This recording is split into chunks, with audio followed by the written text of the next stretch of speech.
Arroe Unplugged it's conversation. Just talk. Two people together, you and me. And we're talking about what creativity is doing to our mind, body, and soul. And that there's not too many people out there saying, you know what, if you're going to be a creative person at work or at home or wherever, you're going to have to take on those moments when creativity isn't going to show up, but you need it, but it's not going to show up because it's got a mind of its own. Or you're going to be right there at 1 o'clock in the morning going, go to sleep, and it won't go to sleep. You can't live without it. You have to learn how to deal with it and have a conversation with it. Unplugged because we will always say yes to creativity. Totally uncut because we all make mistakes. So turn it into a tool. This is Arroe Unplugged. I don't know about you, but every year at this time, man, those allergies take over. Well, my doctor says it's because the leaves are on the ground and there's mold underneath those leaves. And no matter how hard you go out there to try to get those leaves off your lawn and roof and things like that, what happens is that all of that mold gets in the air and those spores get inside your nose and it just wreaks havoc on your system. And you spend more time blowing your nose or taking medications just to find some relief from somewhere. But my God, fall is beautiful, but man, it knows how to get inside your system and change every button in your body. And then where do you find relief? And what do you do? Where do you go?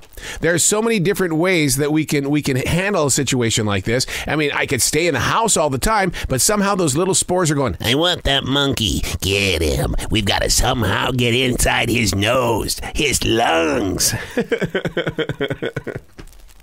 Hey, it's Arroe. This is The Daily Mess, a chronological walk through an everyday world. I am a daily writer.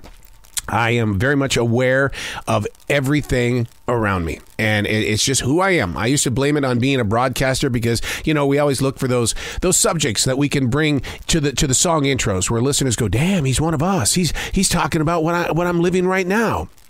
And just awareness is key to everything, being mindful of your present. And so I just jot it down. And through those moments of writing things down, some pretty amazing stuff comes out. And it's like, I didn't write that.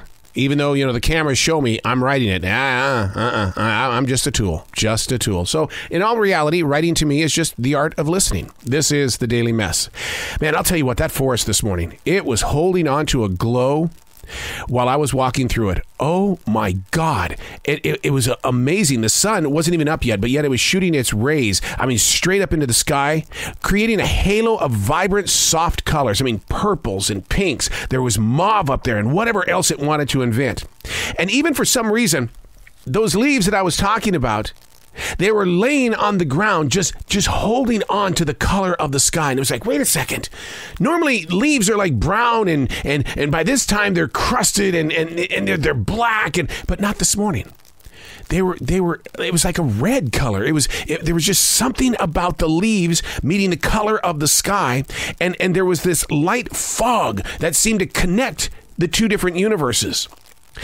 And I was there to fall witness to it. It was like a spiritual journey right there in my atmosphere of now. Which takes me back to the word that I was sharing with you earlier. Awareness serves as an invitation. Being mindful of all things can also be an extreme chore. It's information overload. So what you got to do is you got to choose to be selective on what you're going to allow into your moment of now. Learning how to clear yesterday's trash and worries takes a lot of time to develop. But when it's properly done, what happens is you're able to step outside when the sun is just barely touching the sky. And all of a sudden you go, whoa, this is much bigger than me. And yet here I am standing and falling witness to something that is just unbelievable. The sky and the earth in harmony. And I cannot explain the color of the leaves other than it was just the way that it held on to the reflection. Now, if a scientist was physically standing here, okay, they would probably say that the temperature was hanging around 33, 34 degrees. There was dew in the air because of the fog. And the fallen leaves had moisture on them. And so therefore, the reflection of the sky was actually reflecting from the dew or the water on the leaves. So it'd be like looking out over a lake and you see the beauty of the sunrise there. And I'll go with that. But still, to be locked in that moment of awareness. And then you bump into people who say, I don't want to write. There's nothing to write about. You should have seen the sky creating harmony with the earth this morning. The presence of energy Now, what does any of this mean to a novice? It means exploration. It means taking a chance, having courage, confidence to just say, oh, what the hell? Because I'm sure that's how it started with me. Oh, what the hell? In fact, I'll tell you how it started with me, the daily writing, almost 28 years old now. It started with a letter to my sister Margaret. I have it right over here. It's carefully and really professionally put away and safe from all weather conditions, all of the writing. And so I can take you to it and let you read how I was writing a letter to my sister. It was a what the hell moment. So what do you write if you don't see the sky making harmony with the earth? Why don't you write about the silence in your house? That maybe a bird outside has somehow gotten past the filters and you can hear it singing, and that's the only thing that you hear in your house. Because I guarantee you, in the minutes ahead, your house, your home, will be consumed with a lot of noise from kids, from whatever, the television, Alexa, whatever. But this moment where all of a sudden you just feel this, wow, peaceful calling.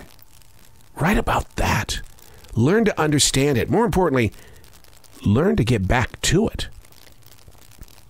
I'm Arroe, and that's the Daily Mess.